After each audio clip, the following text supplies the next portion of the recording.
Now, let's go a little further with our story to touch on another dance common in Baltic countries. Of course, this dance has spread even further during the entire century and more, almost through Europe, and also in other parts of the world. Because good music, good dances and songs, especially if they are attractive in their exotism, spread like wildfire. But of course, we focus more on what is more related to the word we. As we already talked, the word we is a pretty broad concept. For example, the famous Afanasi Fett, who, by the way, studied in the city Võru in Estonia, but we will not touch on his genealogy here because it's not today's topic, recalls how Yakov Polonsky, Ukrainian Jew who resided in Russia, who among other things wrote words to the famous song. In Estonia we know it as Tule ääres istun mina, õhus lendvad sädemed, the song of the gypsy girl. Mai kastjor tumani svietitud Latvian Ugunskursnak tumsak vela, the melody of which travels back in time to Spain through Lithuania, French and German Jews. The melody was adapted by another so-called Russian, Yakov Brigroshi, who is actually from Ukrainian Jews, Yevpatoria, and made also, maybe you know, the famous Ochi Chornoye and many other more good songs. But you probably, as Balts, have heard that Ochi Chornoye is actually Lithuanian German Florian Hermann piano piece. Yes, there were many more. Cafe, Yar, and the good songs and music that we were all known over Baltic lands and farther, but maybe we can talk about them another time, another place, of course. In a word, Polonsky, who was somehow also been considered as a Russian poet, aware of his true roots, as Afanasi Fett said, sometimes treated his family's Jewish origin with a sense of superiority. For example, talking to himself in front of the mirror about who he is actually and who he wants to be, a Russian nobleman in Tsarist Russia. We can ponder what transforms them into us, or vice versa. If we travel far enough in space, us becomes them. Similarly, how far back in time does we go, and when does them begin?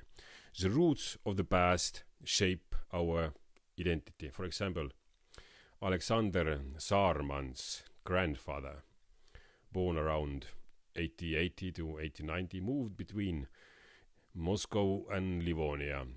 Was his family influenced more by Jewish, Estonian, Russian, German or Latvian traditions? The question remains open.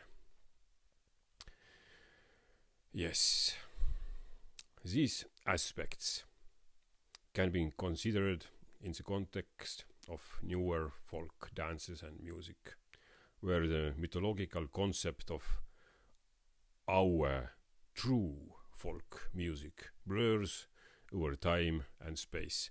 But of course, we know that it is very easy to exclude such philosophical questions and choose for ourselves what overlaps most with the term national native musical tongue. And by expressing it forcefully enough, we change history, both past, present, and future. The next dance, Vengerka, has traveled along such dusty roads. Let's watch a video. Well, but of course, we can't overlook the fabric dyeing factory mentioned during Badespan session. As Estonians, among really many other funny lyrics of Vengerka, sing also the following lyrics. seitse küünart sitsi ostsin ma, viisin Rakvere õmmelda. seitse küünart sitsi ostsin ma. I brought 7 meters of twill cloth and took it to Rakvere city for dyeing. Famous Vengerka. Ei, see ei sobi. Teeme uuesti.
Vengerka, ballroom dance, which has already risen to the status of folk dance, was of course quite young in Estonia 100 years ago.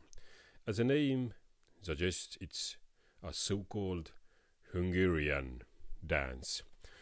Of course, we are used to originality.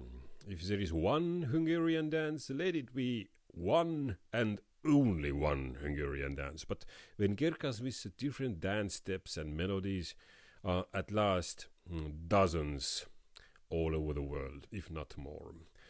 Most of the melodies are, of course, related to dance. They were made for dancing. Gypsy Vengerka, Polka Hongroise, Vengerka Dragoon, New Vengerka, Whirling Vengerka, Hungarian Vengerka, in Finland and Sweden also Finjorka, Vingerska, Vintelska, Swedish Reiländer, elsewhere in the world Fionerka, Sriftimis, Whirling Jardas, and so on and so on. The Vengerka Dragoon we mentioned was of course done by the famous piano maker Fyodor Detlav. We mentioned him in Padespan part before, but if you sharpen your ear, maybe you can also recognize some other very popular melody in it. Let's listen.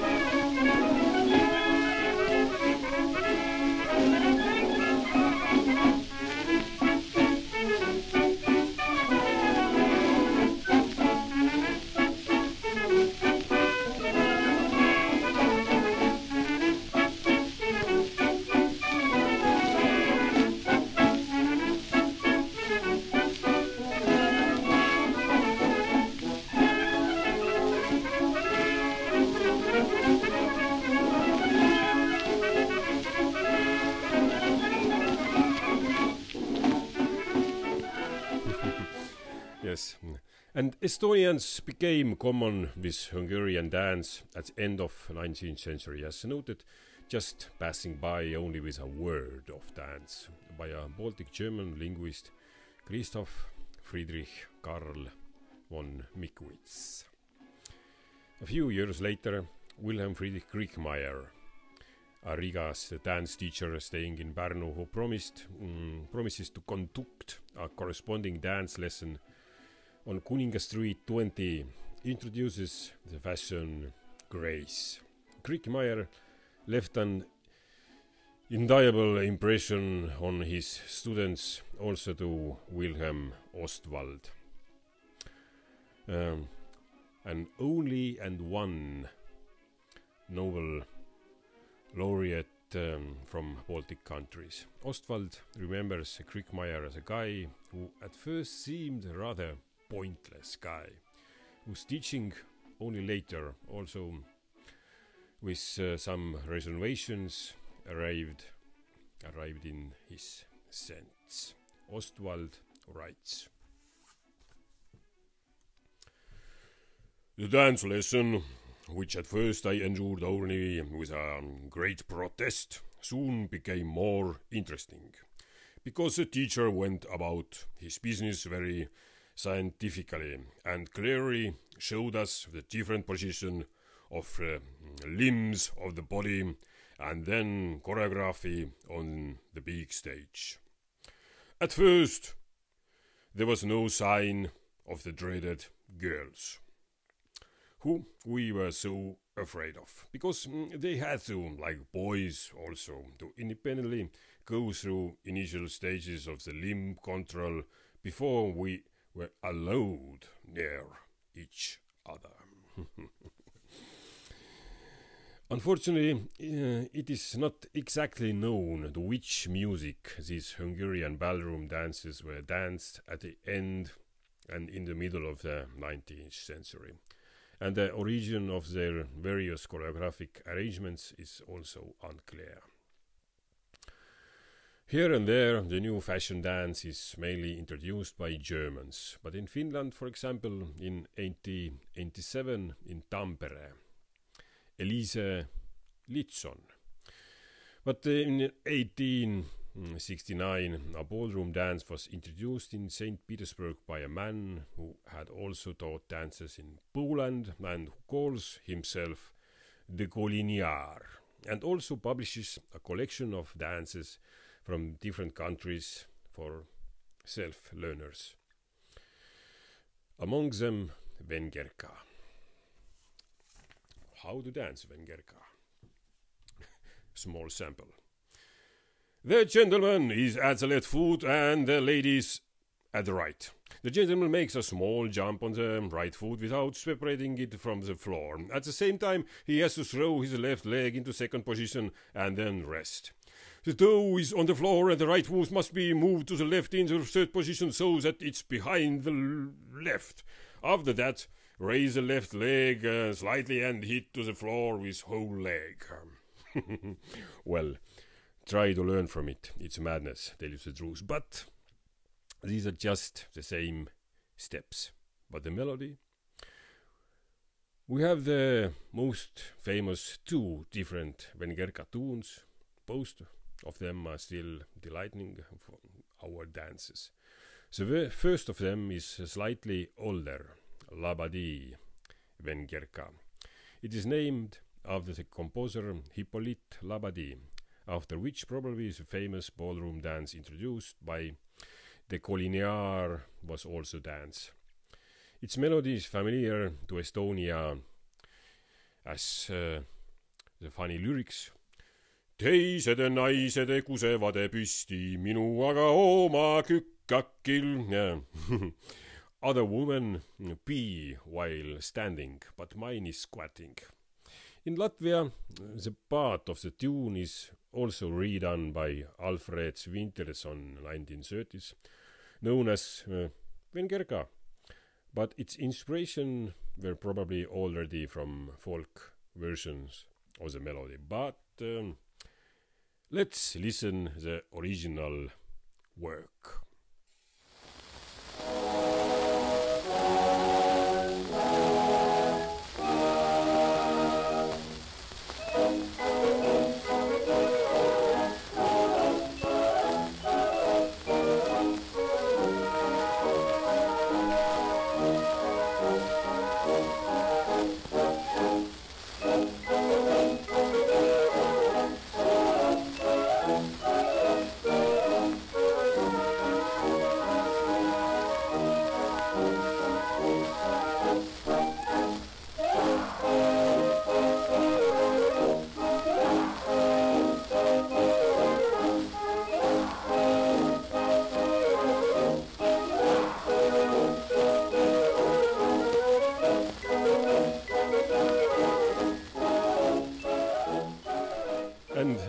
may know, it's also Latvian Salatskirjava Vengerka. So, but let's watch a dance video.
Another well-known, the main Vengerka, is a melody we all know, whose composers are divided at the beginning of the 20th century. There were several in the multi-ethnic community of composers in St. Petersburg. So it is not quite so sure who was first. But at last, in the early days of the ballroom dance, new compositions, original dances added to the notations, Csárdas Ritka, Hungarian dance. Sometimes there is no Russian title at all, although not always, probably because the French were better or more fashionable, or because a composer just wanted to be ultra-modern. Rather it could be that the streets of St. Petersburg and Moscow in the 20th century beginning and in the end of 19th century, Vengerka meant not only Hungarian girl or Hungarian stuff, but also women who provided certain low-paid services. While their profession might raise eyebrows, they certainly added a bit of color to the city's nightlife. And who knows, maybe some of them danced their way out of poverty, bringing a little light into their own lives and those who were around them. Of course, Hungarian Csárdas Ritka Búza is not talking about such girls. Rare wheat, rye, barley, and rare girl with beautiful eyes. Tell your mother that if you were a little bit bigger, I would love to give you a kiss. But let's enjoy more Latvian dances and of course musicians, and then off to Hungary.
What a beautiful landscape. But Ritka Puusa.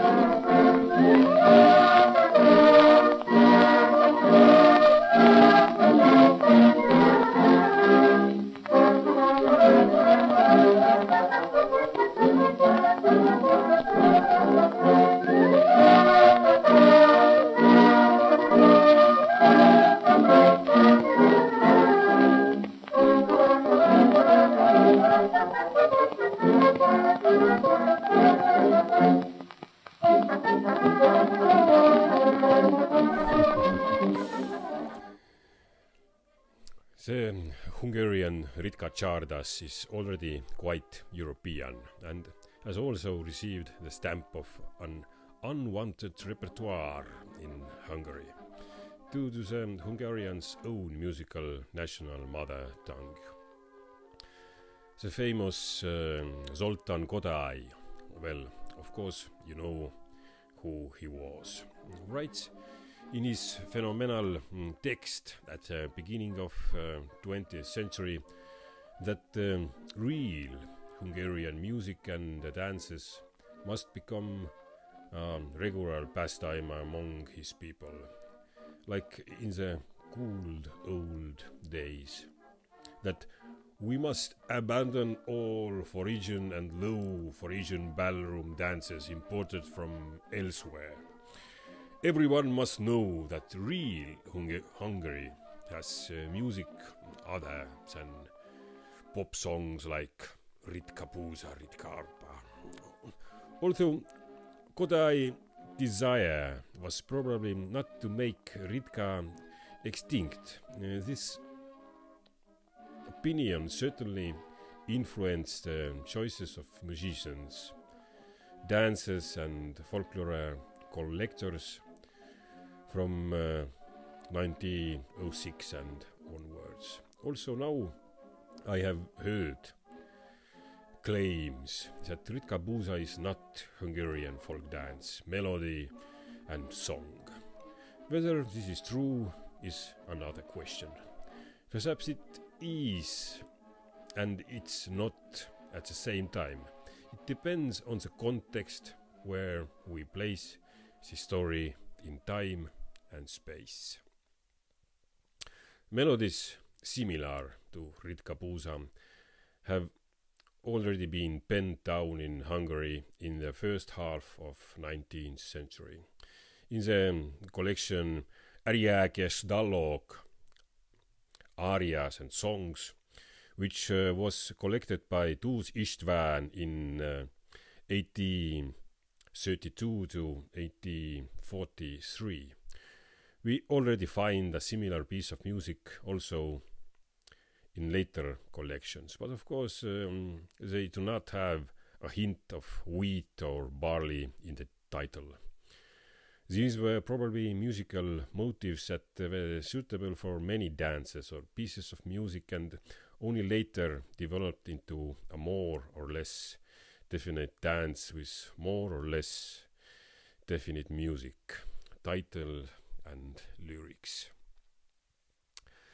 And the song text, which has also been collected and published already in the middle of 19th century, varies quite a lot, and it's quite clear that this text was also sung in different ways, different melodies. This is also confirmed by Ritka Puusa's song recordings, historic and archive recordings, and sheets of music from different times.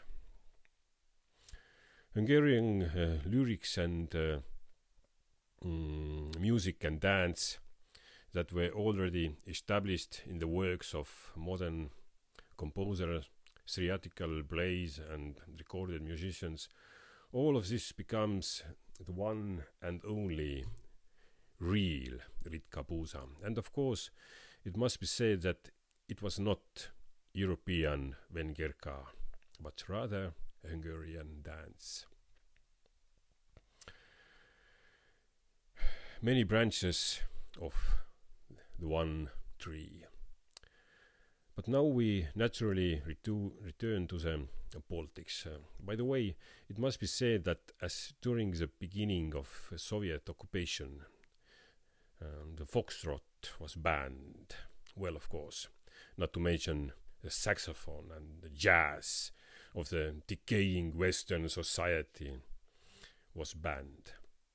The Vengerka dance is for some reason characterized instead as a Soviet dance, together with Pas de Patineur, Mignon, Krakowiak and of course Pas d'Espagne. Probably the fact that these former ballroom dances had turned into ordinary peasant dances played a role in this. Their dancing did not have the smell of expensive perfumes, cognac or whiskey glasses and cigars of the restaurants of rich city people. And you can't take away a dance from the people. Call it whatever you want, whosever you want. There are many fascinating aspects of Vengerka and its history that we didn't have time for now to cover in this short presentation. I hope the time we spent together here in the video was both enjoyable and informative. Perhaps in the future we can delve deeper into these topics. I would also like to extend my heartfelt thanks to all the archives and databases whose good work made this presentation possible. Let's not forget that behind every piece of archived material are really dedicated people, researchers, scientists, recorders, employees. And I also want to express my gratitude to all the musicians, video makers and dancers who brought this rich cultural history to life. Thank you for joining me on this journey through the vibrant world of Vengerka. Until next time. And let the Lithuanians dance. Vengerka!